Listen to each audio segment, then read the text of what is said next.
Several weeks ago, Diane Mesh invited me to take part in the service today. What she didn't know that today, March 20th, is the 30th anniversary of my public condemnation following Bishop's Court and my sentencing to ecclesiastical Siberia, which lasted for 20 years, easily. Next Sunday, as the stars align, I'm going to be one of 12 people installed as a canon of St. James Cathedral. My, oh my, how things change. But good grief, what a long and difficult struggle. Certainly, I felt like Jacob wrestling with the angel through a very long and dark night. But now, much has changed, especially in the last few years. The synod of the diocese decided to teach the bishops a lesson and elect a gay man in a relationship as bishop. What a delight. I was able to get married when they lifted the ban just a teensy bit 4 years ago at St. Peter's. We have an equal marriage policy now, just a couple of years old, where everyone is treated equally, no matter who their partner or proposed partner is. And then last June, we had that wonderful apology to LGBTQ2 plus people from the Bishop of Toronto, Bishop Andrew Asbo. And a new standard was set for anti-homophobia training and policy in the Diocese of Toronto. And so today, with all these stars aligning, I kind of felt, okay, it was time to break my silence. And of course, a couple of weeks ago, Bill, during coffee hour, gave me some encouragement to do so. Bill Aid. In 1991, I had become a very dangerous man. After years of struggling with church and societal teachings that I was somehow, if not a criminal, a monster, a pervert. I dealt with years of Bible baseball, people quoting selective verses to prove that I was created to join with a woman and not with a man. And something in the late 80s, I gradually learned through study and through going to retreats with LGBTQ people that it's simply part of creation to be who you really are. I came to understand that God doesn't make mistakes, make some people one way in order that the rest of society can condemn them. I learned to love myself as a gay man. And that's the point at which I became really dangerous, because I was very centered and very strong in my understanding that God created me to be who I am. And the bishops weren't prepared for that. And so I was fired by the Bishop of Toronto when I told him that I was in love with a man. He outed me to the congregation in Unionville and then through the press to the entire world. Put me on trial in a bishop's court. only to condemn me for being who I am and loving who I do. I had come to understand that being gay, being straight, being bi, being black, being a person of color, being female or male, was simply a part of creation. And in honoring all of that diversity, we simply honor creation. And if we believe in God, the God who is the creator.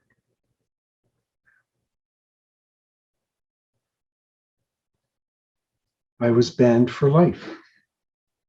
From coast to coast, I was denied permission to preach in Halifax, Vancouver, and down into Cleveland because I was so dangerous, because I dared to speak a truth about the right to love. This Old Testament reading today is one that caught my imagination and gripped me and still grips me after 30 years.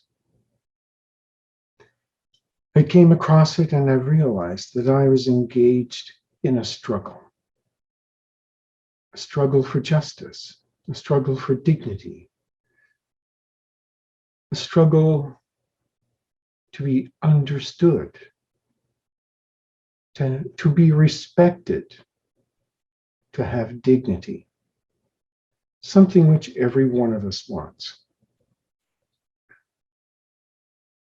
How did I survive? How did I survive? It's because of you. It's because of the people of Church of the Holy Trinity.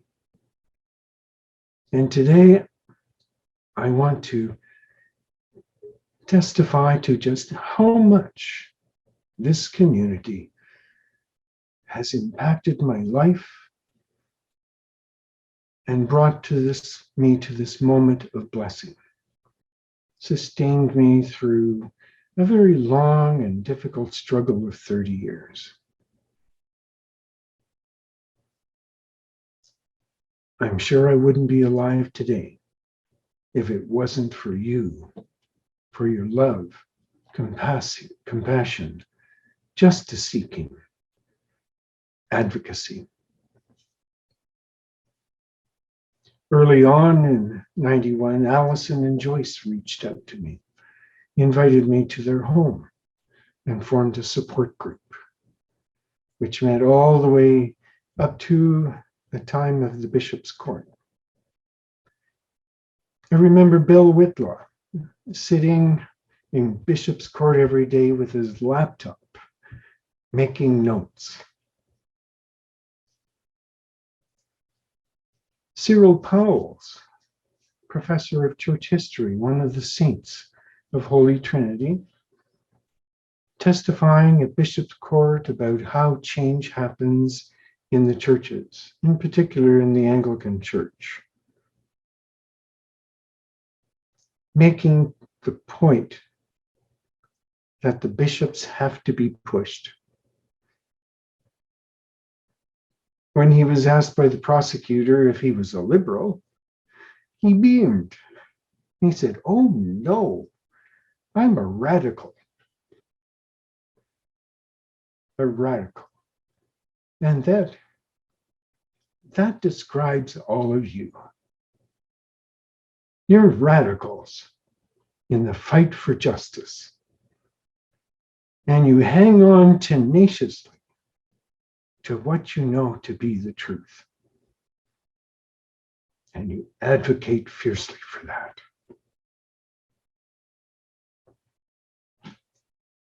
After Bishop's Court was finished its proceedings and the bishop was waiting for the lawyers to make their presentations or submissions regarding sentencing, Holy Trinity had a special vestry meeting.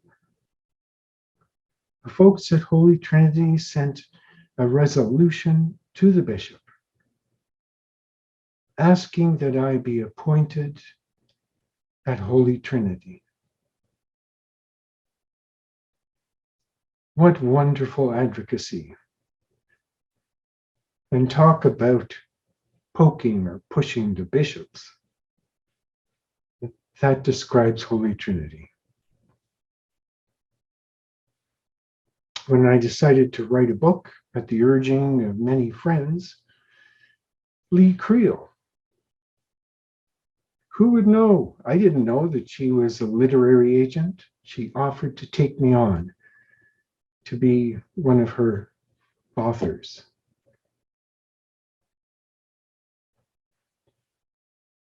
And a year or two later, when Ian Sutton asked me to preach for Pride Sunday, I think that was 93, 94. Well, sometimes it's hard to put my finger on the years. So much has happened. The bishop refused permission. And so we all sat together and observed 5 minutes of silence.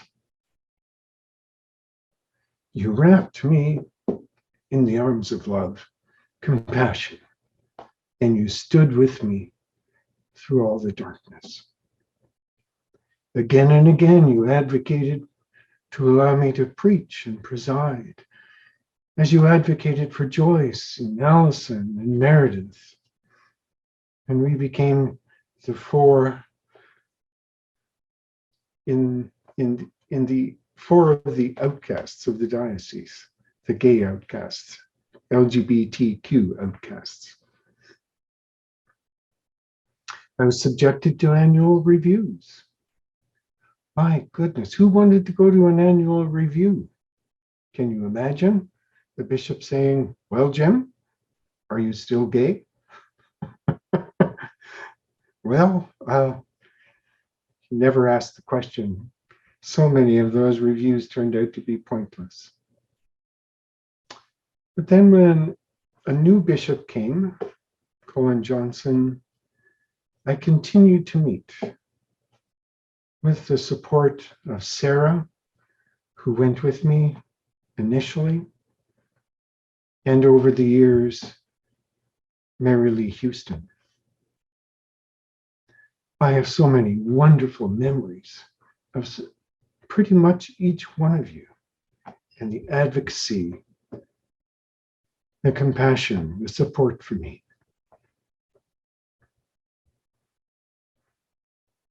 The wardens wrote letters. We tried to get all of the clergy appointed as honorary assistants. Maybe we could do it as a group. Well, that failed. In 2003, we celebrated Joyce and Allison's wedding in the parish.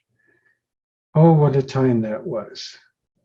And their advocacy had been focused in a more successful forum, taking the government to court to get justice, to get a marriage license issued. Sarah presided at that and was punished, reprimanded.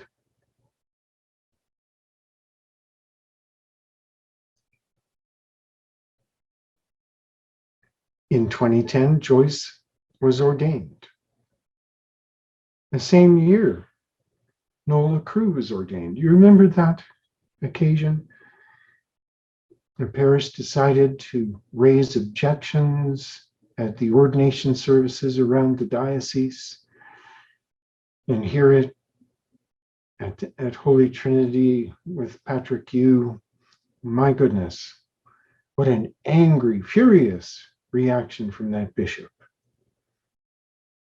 And we all got a tongue lashing. We sent memorials to General Synod to push the bishops to move on and recognize same-sex unions. I remember the advocacy that resulted in Joyce being ordained in 2010. A lot of stuff happened in 2010. Later that year for Pride, I went to the bishop again and demanded justice. And I was relicensed and appointed as an honorary assistant at Holy Trinity. So much has happened. In 2012, we had 10 years ago this month, we had a reconciliation service with Terry Finley and myself and all of you. Mary Lee helped me in negotiating things with Terry. Jennifer fashioned a beautiful liturgy and led it for us. It was a wonderful moment of reconciliation. Unfortunately, the next morning on CBC The Current, when Terry and I were interviewed, the bishop, when asked, well, if you had known then what you know now, would you have acted differently? He said no. He said that he would have done the same thing. And for me, it was a very, very painful moment because the night before this wonderful apology, and the next morning, it's, oh no, I would have done the same thing again. And I fell down a very deep and dark hole. I don't think you saw too much of me during those years. And eventually, I went and got help and pulled myself out of it and spoke with some of you about what was happening. Mary Lee continued to meet with the bishop and myself. 2016, the diocese elected a gay bishop. Marriage was opened up. And then Bishop Andrew was elected. Bishop Andrew is someone who immediately when I saw him understood the depths of what I had been through. He understood the damage that had been done to all of you, to my family, to my friends, to all the queer clergy who resigned from ministry or left the diocese. He understood all of that. And he's been meeting with me in real compassion and understanding. And now, next Sunday, I'll be honored. And it's like the fulfillment of the vision that I had when reading that portion of Jacob's struggle with the angel of God. You and I together have struggled. I could not have done this without you, without the community. And today I'm saying all this because I want to share this with you.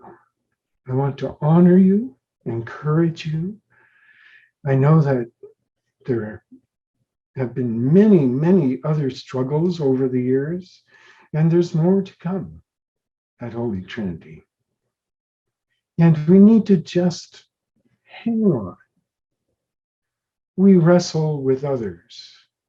We wrestle with ourselves. We wrestle with God. Who knows who we wrestle with? But we have a vision that at the end, what we are advocating, the justice we are seeking, the love that we are giving will be honored.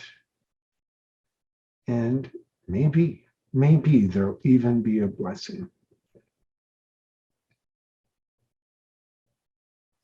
I thank you and I bless you for being my companions in this struggle for 30 years. God bless you.